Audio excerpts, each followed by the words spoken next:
União, organização, tecnologia, vanguarda, evolução. Núcleo de Telesaúde do Hospital Universitário. Universidade Federal do Maranhão.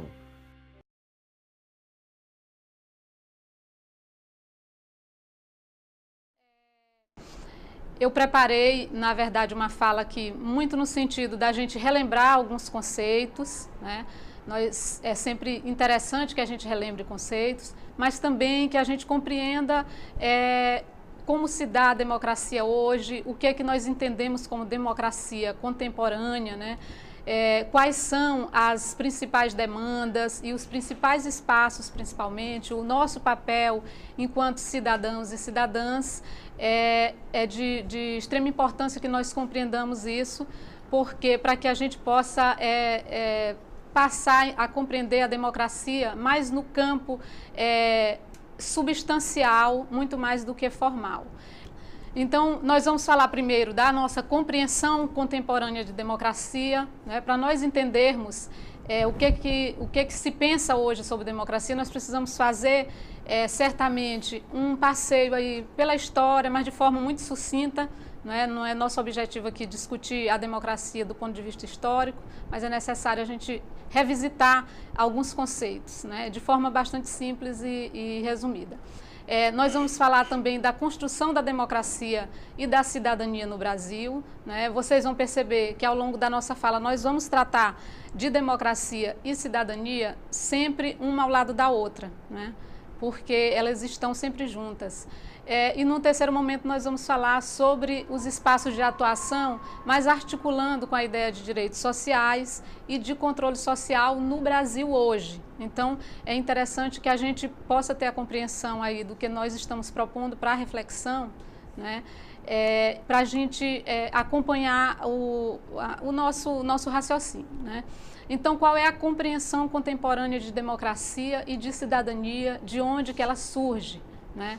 Toda vez que nós falamos de democracia, normalmente a gente retoma ideias lá da Grécia Antiga, né? Porque talvez foi, pelo menos na história tradicional, o primeiro povo que vai trazer a ideia de democracia, né, como uma forma de governo, né? Então, pela própria origem do termo democracia, né, seria o governo popular, o governo do povo, né? Então, Aristóteles, ele já traz, lá na Grécia Antiga, ele já traz essa ideia, ele já coloca essa forma de governo como uma forma importante e contrapõe a democracia enquanto forma de governo a duas outras formas de governo que seriam a aristocracia e a monarquia. Então, qual é o entendimento sobre monarquia? É que seria o governo de uma pessoa só, o governo de um só, né? E no caso da aristocracia, o governo de poucos. Então, a ideia aí de democracia seria exatamente a ampliação dos sujeitos, né? A ampliação daqueles que são os mandatários, daqueles que dizem de quem é o poder numa sociedade.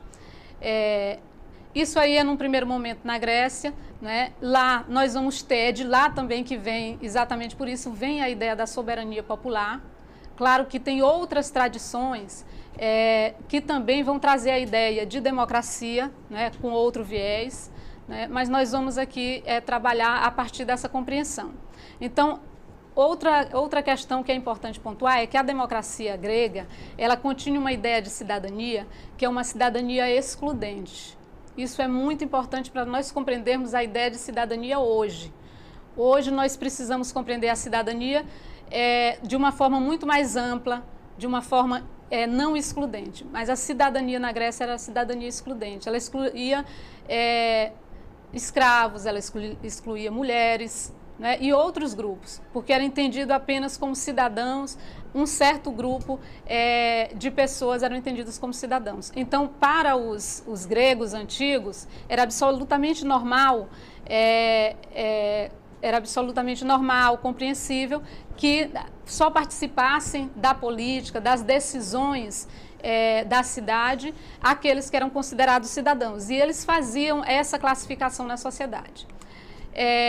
Eu trouxe aqui essa figura, né, bastante conhecida, que é a Mafalda, tentando compreender o que é a democracia, né? Então, a palavra democracia ela vem do grego, demos, que significa povo, né? É o governo em que o povo exerce a soberania, né? E o kratos, que é a autoridade, né? Então, são dois elementos aí que vão compor essa palavra contemporânea e atual, que é a democracia.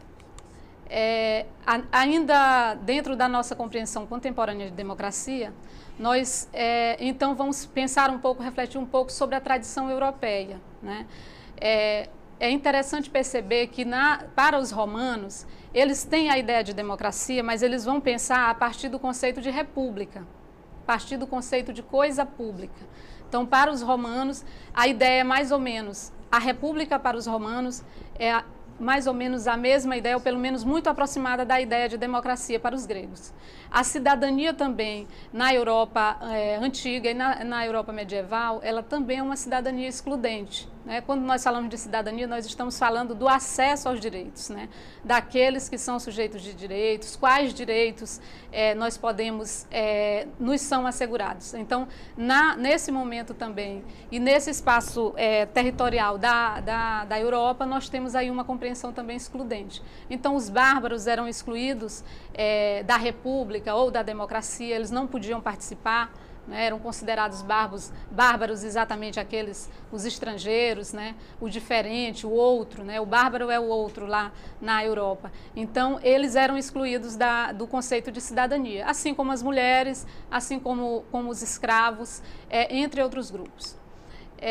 Num outro momento, ainda na Europa, nós vamos pensar na dicotomia estados absolutistas e ideias liberais, né? Nós vamos, a Europa ela vai viver um momento, e depois isso também se reproduz na América do Norte, especialmente nos Estados Unidos, em que nós vamos ter um momento efervescente de muita luta pela ampliação da democracia ou pelo estabelecimento da democracia. Na verdade, o que vai acontecer aí é uma retomada de conceitos e ideias, tanto lá da Grécia antiga quanto da Roma antiga e da Roma medieval, no sentido de pensar a república, a coisa pública, o Estado. Então, o Estado estará em discussão na América do Norte, estará em discussão na França, né? Onde o que interessa para as pessoas, tanto na França quanto nos Estados Unidos, é exatamente colocar limites ao Estado, né? A gente tem que lembrar que naquele momento ali, século XVIII, a França vivia sobre um Estado absolutista, né? Então o Estado não tinha limites, o Estado podia tudo, né? A pessoa do soberano se confundia com o próprio Estado. Então era uma situação em que de certa forma, acabou tendo como consequência grandes revoluções que marcaram toda a história hoje da própria compreensão do que é Estado Democrático de Direito na compreensão que nós temos hoje. A Revolução Americana, né, que é exatamente o momento de maior efervescência nos Estados Unidos, onde o povo norte-americano vai dar um grito pela liberdade contra a colonização inglesa, né? Esse momento também é muito importante para o nascimento do Estado Democrático de Direito, como nós compreendemos hoje. Então, a Revolução Francesa, ela vai produzir os direitos, a Declaração de Direitos do Homem e do Cidadão, e a Revolução Americana vai produzir a Constituição de 1787 dos Estados Unidos, que na verdade, um conjunto, uma carta de direitos que é muito importante ainda hoje nos Estados Unidos. Na verdade, ela ainda permanece vigente, apenas com algumas emendas. Então, esses dois documentos, lá no século XVIII, eles são muito importantes, porque eles vão trazer a ideia de direitos civis, né, de direitos humanos, né, vão trazer principalmente as limitações ao poder do Estado, né, e é aí que nascem os direitos civis, porque o Estado absolutista, o Estado em que não há limites para a atuação do Estado, não se tem direitos, né? Não se convive, não é coerente com o Estado absolutista a existência de direitos.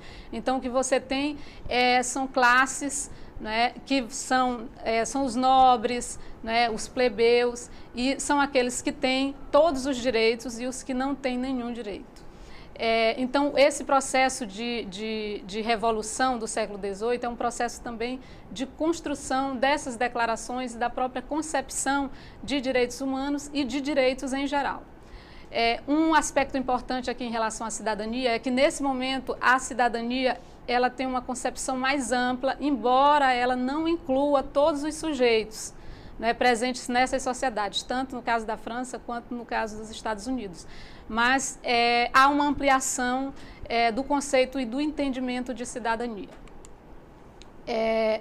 Nesse momento também que nós vamos perceber, né, a primeira compreensão aí de Estado democrático de direito, e que vai estar muito ligada hoje com a própria compreensão contemporânea de democracia e de cidadania. Então, nasce dali, daquelas revoluções, né, uma fórmula, né, que, na verdade, é o que a gente chama hoje de Estado democrático de direito, na verdade, a junção da democracia com um Estado que vai respeitar as leis. Então, a democracia, como ela é entendida hoje, é o governo das leis, né? Mais do que qualquer outra coisa, no sistema democrático, o que nós temos que respeitar não são pessoas, né?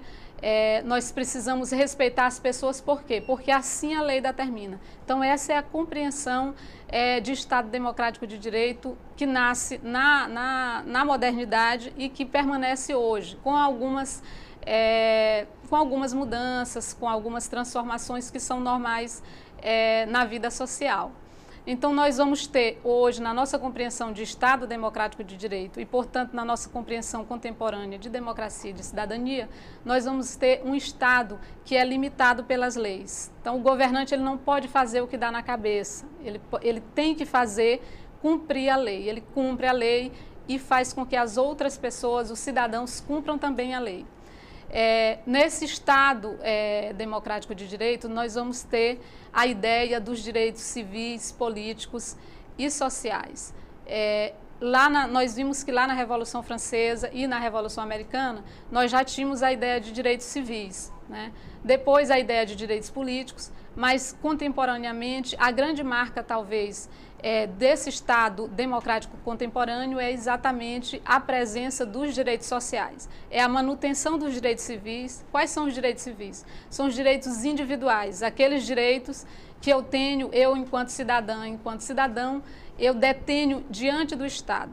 E os direitos políticos são aqueles que nos fazem ou participar do sistema eleitoral, ou como candidato, ou como eleitor e eleitora, mas também os direitos sociais, que são exatamente aqueles direitos que são a base de todas as políticas públicas. O que faz ter políticas públicas, existir as políticas públicas, são os direitos sociais. E da mesma forma que os direitos sociais não poderão existir sem um complexo de políticas públicas que possam sustentar esses direitos. Depois nós vamos ver que os direitos sociais como a gente pode perceber, direito à saúde é um direito social fundamental, o direito à segurança, né, o direito à educação, né, e vários outros direitos, o direito ao trabalho, né, o direito à previdência social, o direito à moradia, são direitos sociais, né, que foram um conjunto de conquistas que foi se conquistando ao longo dessas lutas, né, pela ampliação da cidadania e pela ampliação da democracia nos estados modernos e contemporâneos.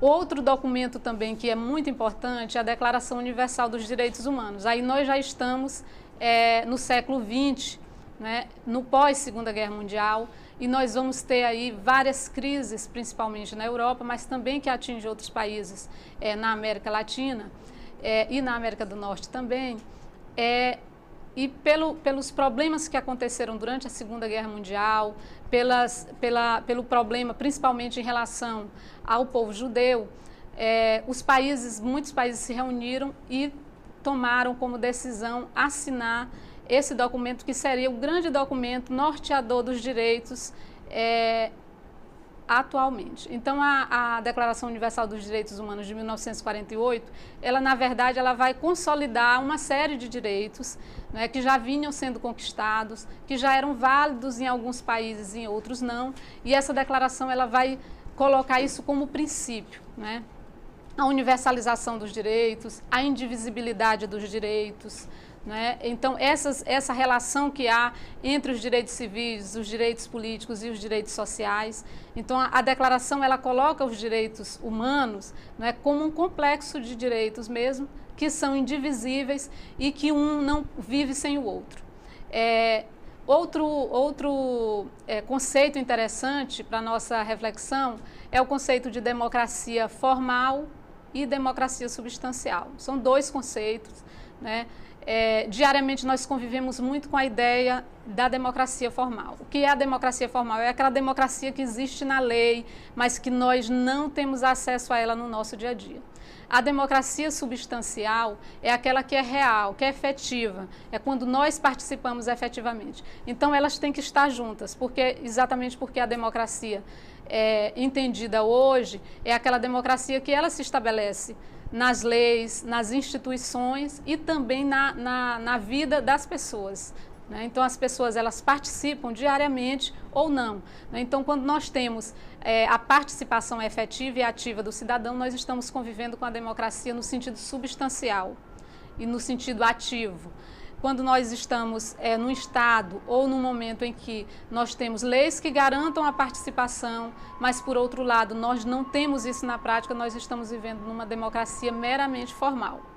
A democracia direta e a democracia representativa, né, ou indireta, né, esses dois conceitos talvez sejam até mais familiares para todos nós, porque a democracia direta é aquela que nós exercemos quando nós, enquanto cidadãos, participamos de decisão de forma direta, nós tomamos decisões. E a democracia representativa é aquela mais comum, talvez a mais alardeada no Brasil, que é a democracia que nós exercemos pelos nossos representantes, né? Então, nós, povo, né, nós cidadãos e cidadãs, nós entregamos um mandato para os agentes políticos, né, seja no legislativo, seja no executivo, e eles vão nos representar. Então, esse é um conceito que hoje no Brasil nós temos tido muitas críticas, porque a democracia representativa ela é pouco efetiva no Brasil, porque a ideia de democracia representativa é que esse mandatário, né, que é o agente político, um deputado ou um agente do executivo, quando ele se submete ao processo democrático de eleição, ele tem que apresentar propostas. E se ele é eleito, ele tem que cumprir aquelas propostas que ele apresentou. Então, no nosso país, isso não é muito comum. Nós, às vezes, votamos num determinado candidato, né, e votamos, portanto, nas propostas que ele apresentou, mas logo depois ele muda isso. Isso acontece no executivo, mas acontece também no legislativo. Então, há uma disparidade aí entre a proposta apresentada, naquela que nós votamos, e aquela que realmente vai se viabilizar durante o mandato. Então, esse é digamos assim, uma das dificuldades da democracia representativa.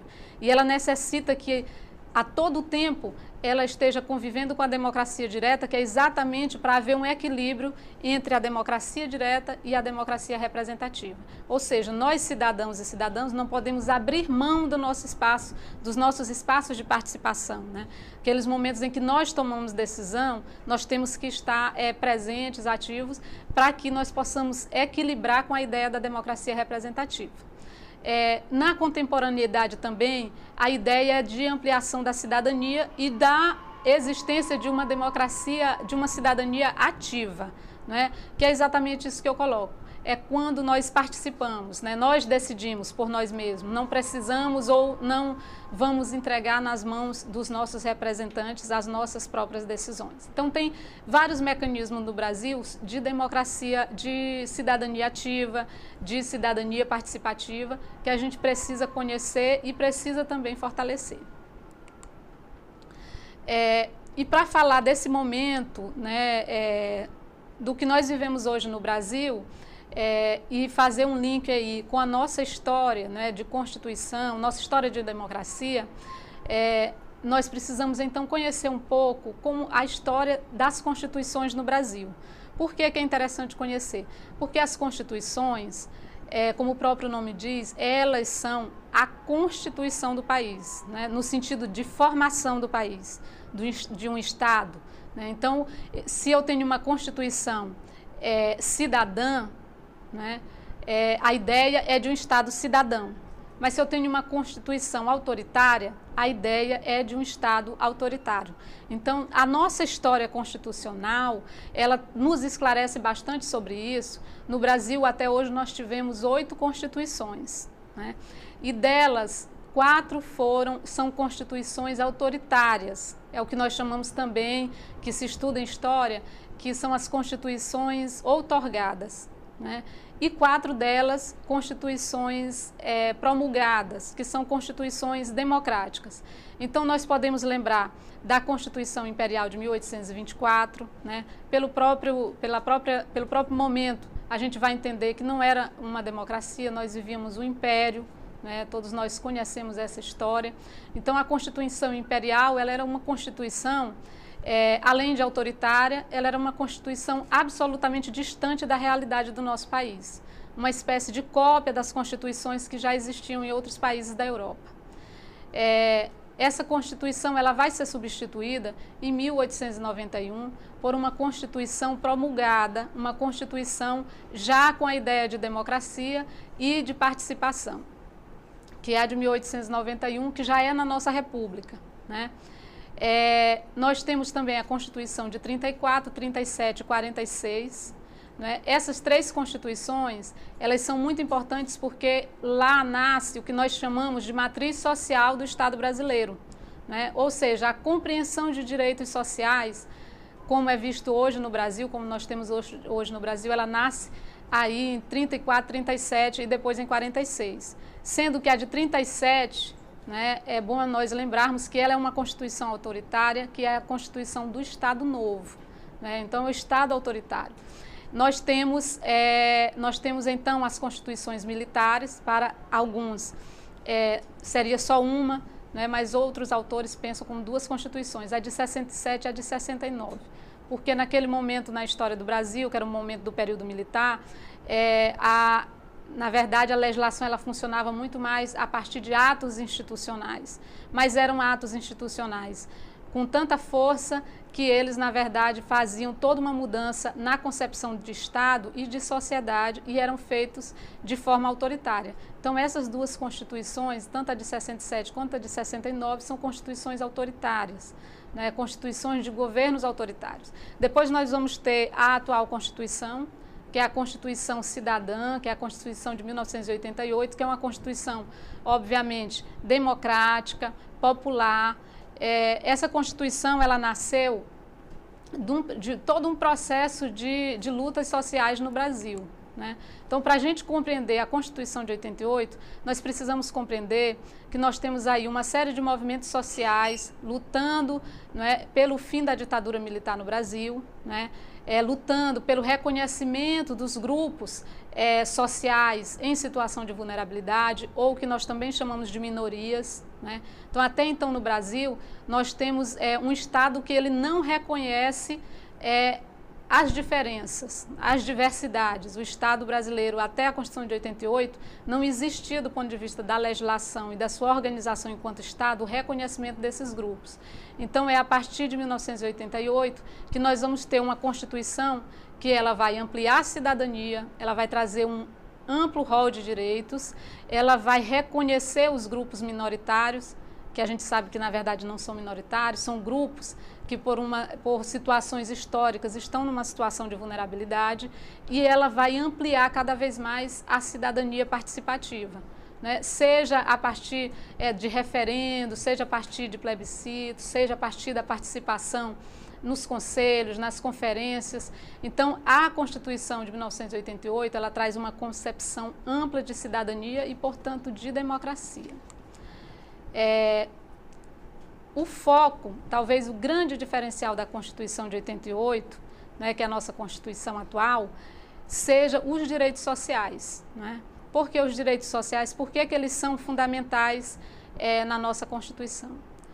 Porque, de uma forma ou de outra, a partir daquelas revoluções que nós falávamos lá atrás, nós já tínhamos o reconhecimento dos direitos civis e políticos, né? Mas nós tínhamos uma dificuldade imensa em relação aos direitos sociais.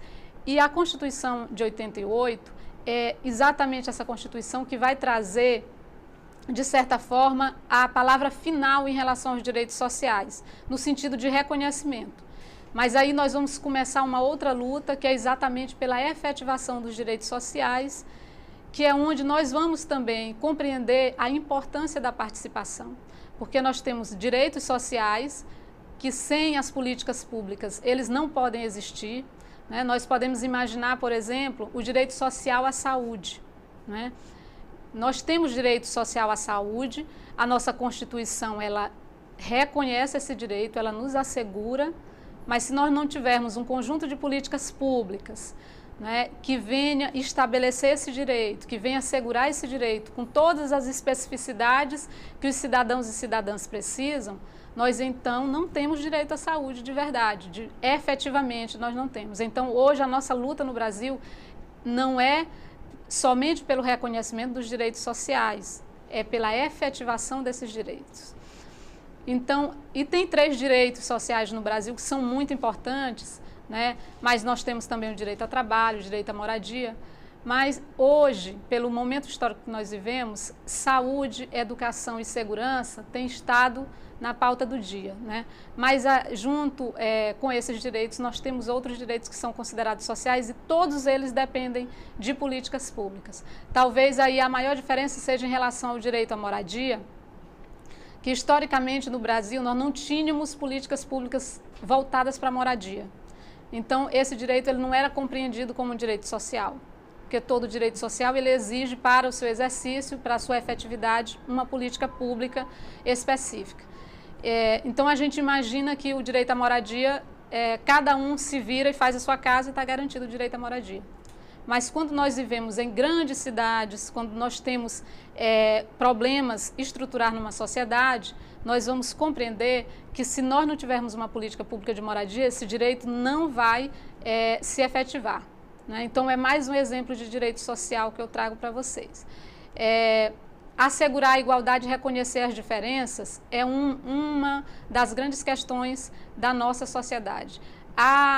Nesse processo de construção da Constituição de 88, né, quer dizer, nós ultrapassamos a ideia de simplesmente exigir a igualdade formal. O que é que nós brasileiros queríamos? Assegurar a igualdade. Queremos igualdade perante a lei, queremos a igualdade na nossa sociedade, mas nós queremos também o reconhecimento das diferenças, das especificidades. Então, a Constituição de 88 ela é muito importante nesse processo de reconhecimento da diversidade e das diferenças no Brasil. As políticas públicas, elas não vivem, ou pelo menos se elas nascem, elas não conseguem se sustentar sem a verdadeira participação. Porque só nós que somos os usuários das políticas públicas, nós, os cidadãos e cidadãs, é que sabemos, né, qual é a melhor forma para a construção da política, né, como é que ela deve se estabelecer no Estado de modo a atender, né, às necessidades da população. Então, a construção de uma política pública, ela requer participação, mas não só a construção, né? O processo de participação ele tem que ser permanente, porque nós precisamos aí ter participação na elaboração, nós precisamos ter participação no momento da execução, né, que ela se efetiva, mas nós precisamos também ter participação no momento da prestação de contas, no momento do controle, né, porque os direitos sociais, eles têm custo, né, eles custam economicamente para um país. Então, nós precisamos saber se os custos desse direito realmente são coerentes, né, com o serviço que está sendo apresentado.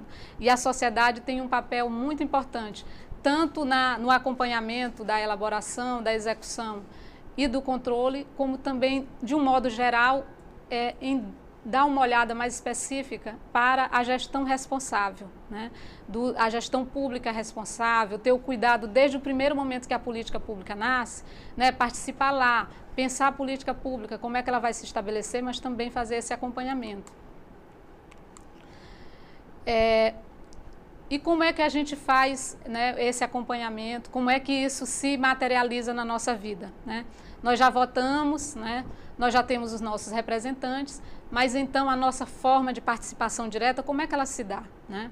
Ela se dá através dos conselhos de políticas públicas, né? O nosso país, ele tem uma série de conselhos no nível nacional, no nível local, no nível mais regional, né? Então, a gente tem espaços diversos de participação e vai depender muito também do nosso entendimento sobre o nosso papel enquanto cidadão e cidadã, que daí vai surgir, na verdade, aquilo que nós possamos contribuir. Nós só podemos contribuir na medida em que nós compreendemos o nosso papel e na medida que nós compreendemos o que a sociedade brasileira necessita naquele momento em relação a determinada política. Então, os espaços dos conselhos de políticas públicas, eles são importantes, mas tem outras formas também de participação. Tem as conferências, né? No Brasil, as conferências têm sido muito importantes porque elas têm estabelecido de forma participativa um conjunto de políticas, um conjunto de mecanismos, né, de resolução de problemas sociais. Então, quem conhece os problemas sociais, mais do que qualquer equipe técnica, do que qualquer político, digamos assim, quem mais conhece os problemas sociais são aqueles que vivem os problemas sociais. Então, são essas pessoas, os cidadãos e as cidadãs, que precisam dar sua parcela de contribuição nesses espaços.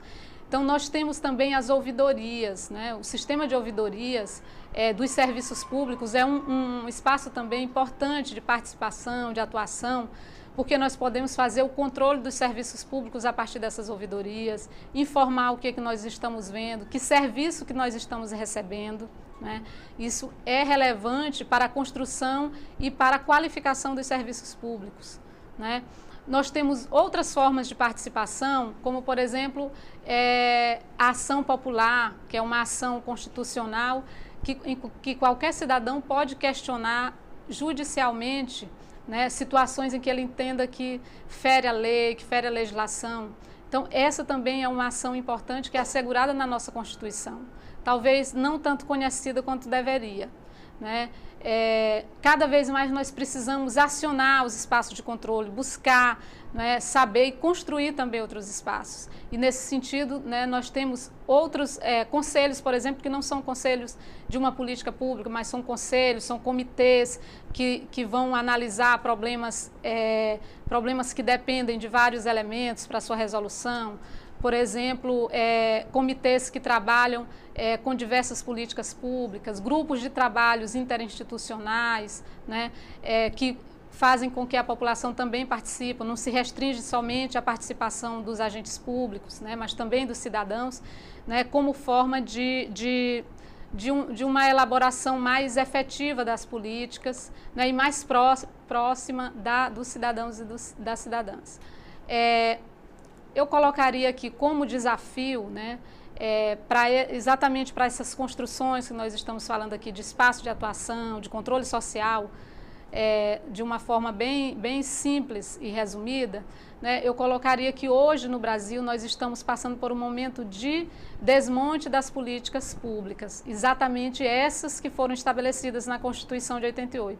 Então é bastante desafiador o momento que nós estamos vivendo, no sentido porque nós vivemos uma disputa de um projeto hoje, né? Então nós temos um Estado, nós temos um grupo puxando para um lado que quer um Estado cada vez mais reduzido, né, sem investimentos em políticas, e nós temos parte da sociedade exigindo direitos. Então nós vivemos um momento bastante delicado, né?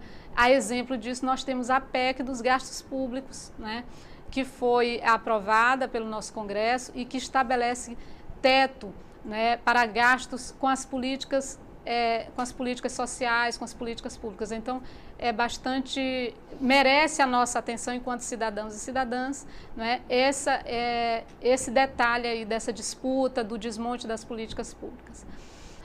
Outro desafio bastante atual é o recrudescimento, né, de ideias discriminatórias e preconceituosas no Brasil, né, e isso tem muito a ver também com o nosso projeto de educação, né, que nós temos hoje na nossa sociedade. Né? Talvez o projeto de educação que nós temos hoje na nossa sociedade, de certa forma, tenha sido falho. E então nós temos, no nosso dia a dia hoje, que conviver com um grande número de pessoas declaradamente racistas, declaradamente machistas, misóginos, né? Então, esse processo, ele tem um rebatimento muito forte nas políticas públicas, né? Porque você imagina, se a maior parte da população acha que as mulheres não têm direitos, como é que nós vamos construir políticas de saúde específica para as mulheres, né? Que era o processo que nós estávamos vivendo de construção de políticas mais específicas, né? As políticas específicas, elas garantem direitos, né? Não basta construir uma política pública para digamos assim, a ideia de um cidadão que não tem cara, não tem cor, né? Então, as políticas públicas, elas têm que ter esse olhar também. Imagine o recrudescimento do racismo, né? Como é que vai ficar a política pública de drogas, né? Se nós temos aí no Brasil, há autores que dizem que no Brasil nós não podemos distinguir raça e classe, porque os dois andam juntos, né? Essas duas categorias no Brasil, elas andam juntas. Talvez em outros países elas não estejam tão ligadas, mas no Brasil nós temos a ideia de raça e de classe muito próxima, e isso faz com que nas periferias, né, nas escolas públicas, né, nós tenhamos pessoas pobres, mas também nós tenhamos uma grande parte das pessoas que são pobres, que não têm acesso a direitos, também são pessoas de origem afrodescendente ou mesmo indígenas. Então, grupos como indígenas e negros no Brasil, né, hoje eles estão numa situação bastante delicada em relação ao racismo. E isso tem impacto nas políticas públicas, porque será que a sociedade brasileira entende que é importante construir políticas públicas exatamente para esses grupos, que a própria sociedade tem preconceito contra eles? Né? Então, isso são impactos, são desafios que nós precisamos refletir para que a gente possa, se não superar, mas que a gente possa ultrapassar esse momento sem perda de direitos, né? Mas também, de certa forma, até ampliando direitos. Mas de uma forma bem geral, é óbvio que nós estamos num momento de bastante dificuldade em relação ao diálogo, em relação à construção de políticas públicas. Mas eu também não vou falar só dos problemas, né? Eu penso que, do ponto de vista das perspectivas, né, de controle social, de participação, de democracia efetiva, nós precisamos intensificar a participação cidadã, né, qualificar a nossa participação, né, em todos os momentos de construção das políticas públicas, não abrir mão disso, né, é uma conquista, nós temos que permanecer nessa luta, né, nós precisamos criar novos espaços, né, talvez incentivar mais a juventude a criar espaços de participação, utilizando aí todos os benefícios que as redes sociais trazem, né, que de certa forma a nossa sociedade ainda não amadureceu ainda a ideia das redes sociais enquanto instrumento de participação, enquanto instrumento que pode nos auxiliar na democracia, né? E também, né, e como acho que como grande eixo, né, eu destacaria também como perspectiva nossa o investimento numa educação na perspectiva transformadora, né? Isso é imprescindível para que todas as ações e espaços nós possamos qualificá-los, né, para a nossa participação, né? Nós não podemos abrir mão de uma educação que faça com que nós tenhamos uma compreensão ampla de cidadania, né, uma compreensão ativa de cidadania. Talvez o principal papel da educação hoje seja exatamente fornecer à população brasileira, né, instrumentos para a compreensão do que é democracia, do que é cidadania e do que é o seu papel de cidadão e cidadã na construção dos direitos, mas também na manutenção e na efetivação deles. E para finalizar aqui esse primeiro momento, né, eu trouxe, como eu estava falando de educação, né, como perspectiva, eu trouxe essa frase aqui do Nelson Mandela, que é uma frase que sempre nos toca bastante, porque ela exatamente traz talvez o essencial da educação, né? Esse papel essencial da educação que ele ocupa não só hoje, mas ele está presente na sociedade, né? E a gente precisa refletir sobre o papel da educação e de que educação nós estamos falando. Então, ninguém nasce odiando outra pessoa pela cor da sua pele, ou por sua origem, ou sua religião. Para odiar, as pessoas precisam aprender, e se elas aprendem a odiar, podem ser ensinadas a amar, pois o amor chega mais naturalmente ao coração do homem do que o seu oposto. A bondade humana é uma chama que pode ser oculta, jamais extinta. Nelson Mandela.